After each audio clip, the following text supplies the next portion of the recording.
नमस्कार. मी तीर्था जया उदय सामंत.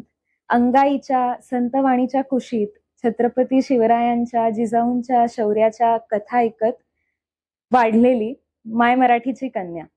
हे विश्व मराठी संमेलनाचे आपले 4थे वर्ष आहे आणि दुग्ध शर्करा योग म्हणजे आपला हा सोहळा नाशिकमध्ये रंगलाय, कुसुमाग्रजांच्या नगरीत रंगलाय. ज्या कुसुमाग्रजांनी आपल्याला कणासारखी कविता दिली, पाठीवर हात ठेवून फक्त लढ म्हणा अशा ओळी दिल्या, आणि आज महाराष्ट्र शासन आपल्या सगळ्या मराठी लोकांच्या पाठीवर तो हात ठेवण्याचा प्रयत्न करतंय, कुसुमाग्रजांच्या त्या वारशाला पुढे नेण्याचा प्रयत्न करतंय. आणि या प्रयत्नाचा मी एक छोटासा भाग होऊ शकतेय. माझ्या आई वडिलांच्या पावलावर पाऊल ठेवून या मराठीसाठी काम करू शकतेय, माझ्या मायेसाठी काम करू शकते, हे मी माझं भाग्य समजते.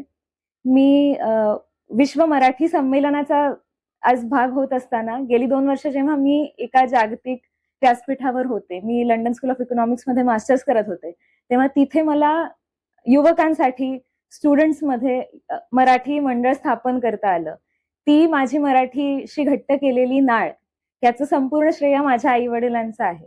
आणि ते आई वडील आज ते माझ्यावर केलेले संस्कार शासनामार्फत आपल्या मराठी डायस्पोरावर, बाहेरच्या देशांमध्ये असलेल्या डायस्पोरावर आणि आपल्या राज्यातल्या लोकांवर करण्याचा त्यांचा प्रयत्न करतात, हे पाहून मला आनंद होतोय.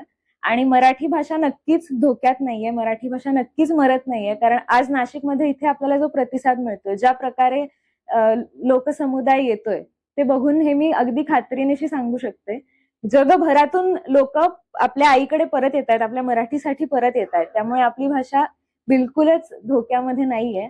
आणि युवा पिढीचा, माझ्या सारख्यांची मोठी जबाबदारी आहे ह्या भाषेचा वारसा असाच पुढे नेणं.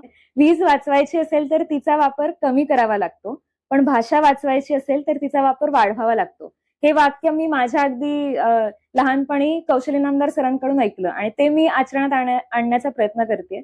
आणि माझं हेच आवाहन असेल की माझ्या वयाच्या, माझ्याहून लहान मोठ्या प्रत्येकाने हे वाक्य आपल्या ध्यानात ठेवून आपल्या भाषेचा वापर करत राहायचा आहे. भले समाज माध्यमांवर असेल, भले आपल्या रोजच्या दैनंदिन आयुष्यात असेल, भाषा वापरत राहिलो तर ती कधीच मरणार नाहीये, ती कायम वृद्धिंगत होत राहणार आहे, तिचा वारसा.